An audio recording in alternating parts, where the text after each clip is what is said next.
नमस्कार, मेरा नाम डॉक्टर शिवम शाह है। मैं एक robotic joint replacement and arthroscopy specialist हूँ। तो ये वीडियो के माध्यम से हम लोग ये जानेंगे कि घुटने के अंदर दर्द क्यों होता है। Why does knee pain. तो घुटने का दर्द बहुत ही कॉमन बीमारी है।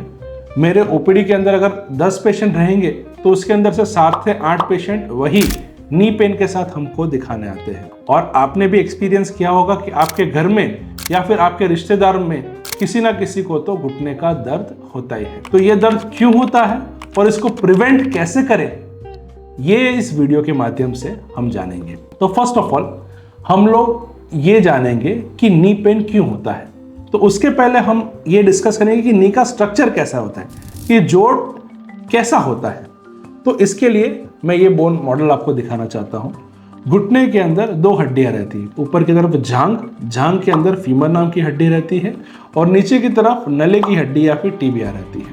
तो जब ये 2 हड्डी एक दूसरे से ज्वाइंट होती है, वहां पे ये जॉइंट या फिर जोड़ बनाते हैं। तो जोड़ जहां पे बनाते हैं तो वहां पे ये इस तरह से 2 स्मूथ लेयर बन जाते हैं। जो ऊपर की तरफ एक स्मूथ लेयर रहता है और नीचे की तरफ एक स्मूथ लेयर रहता है।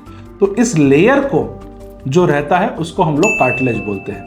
ये लेयर जैसे कि दीवार पे कलर कैसा रहता है, इस तरह से एकदम से स्मूथ लेयर रहता है, राइट। उसके अलावा घुटने के आजू बाजू 2 और हड्डियां रहती है। एक इसके ऊपर छोटी सी हड्डी रहती है जिसको नी कैप या फिर पटला बोलते हैं, और ये साइड में छोटी हड्डी रहती है जिसको फिबुला बोलते हैं। ये दोनों का इस जोड़ के अंदर ज्यादा लेना देना नहीं रहता। मेन जो हड्डियां रहती है, ऊपर की हड्डी फीमर, नीचे की हड्डी टिबिया, और उसके ऊपर इस तरह से जो लेयर रहता है वो रहता है।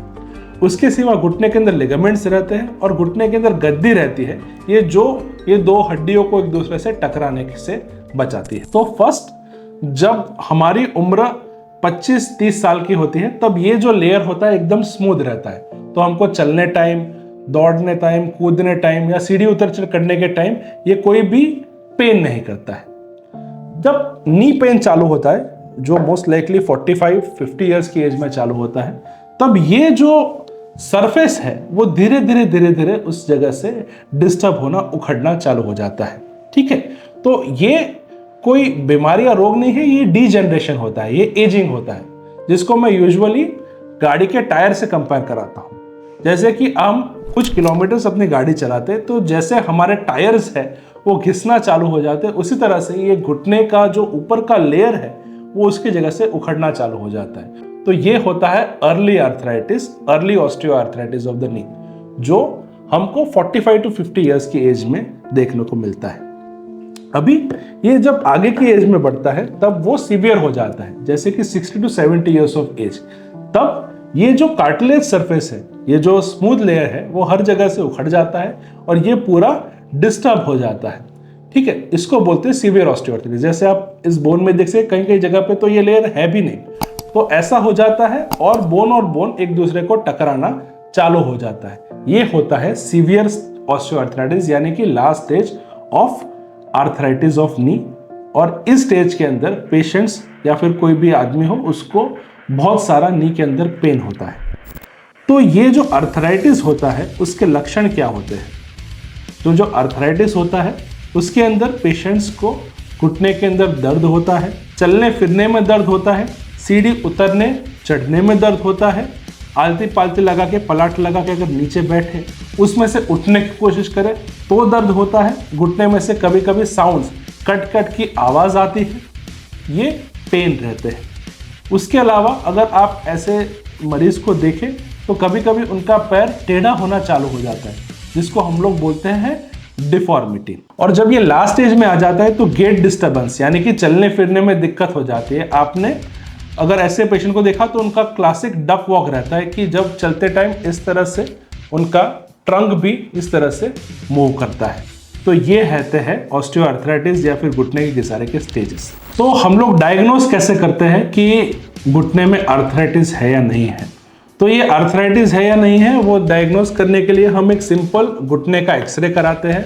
ये एक्सरे हम लोग वेट बेरिंग या फिर शरीर का वजन पड़े इस तरह की पोजीशन में फ्रंट से और साइड से कराते हैं, जिसको हम लोग स्टैंडिंग या फिर वेट बेरिंग एक्सरेस बोलते हैं।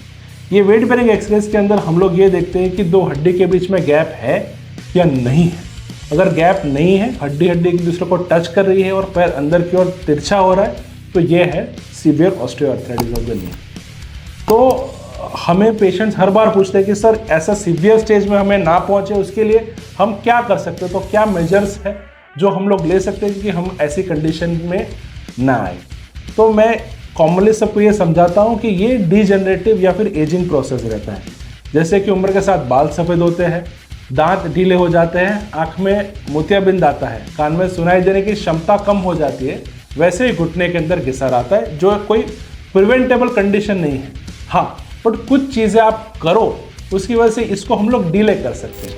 जैसे वन थिंग, मैं हर एक पेशेंट को एक्सरसाइजेस करने का बोलता हूँ। घुटने के आजू बाजू के स्नायु रहते हैं, जैसे कि आगे के क्वाड्रिसेप्स मसल्स, पीछे के हैमस्ट्रिंग मसल्स, इसको हम लोग अगर स्ट्रेंथन करें तो घुटने के जो जोड़ रहता है उस पर लोड कम होता है, तो भी घुटने का घिसारा कम होता है। दूसरी चीज़, हम लोग पेशेंट्स को वेट मेंटेन करने के लिए बोलते हैं। अगर कोई आदमी 1 किलो भी वजन लूज करता है तो उसका असर घुटने पे 4 गुना ज्यादा होता है। अगर 1 kg पेशेंट लूजेस, 4 किलो का लोड जो घुटने पे पड़ना है वो कम हो जाता है। तीसरा चीज है इंजरीज का मैनेजमेंट।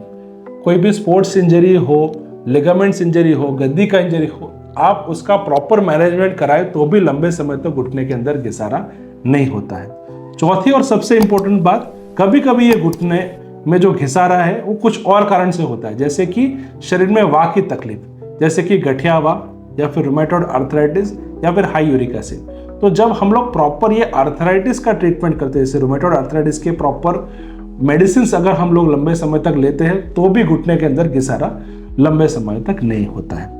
तो ये हो गई प्रिवेंशन की बात। हम लोग एक और डिटेल वीडियो इसका क्या ट्रीटमेंट रहता है उसके ऊपर बनाएंगे।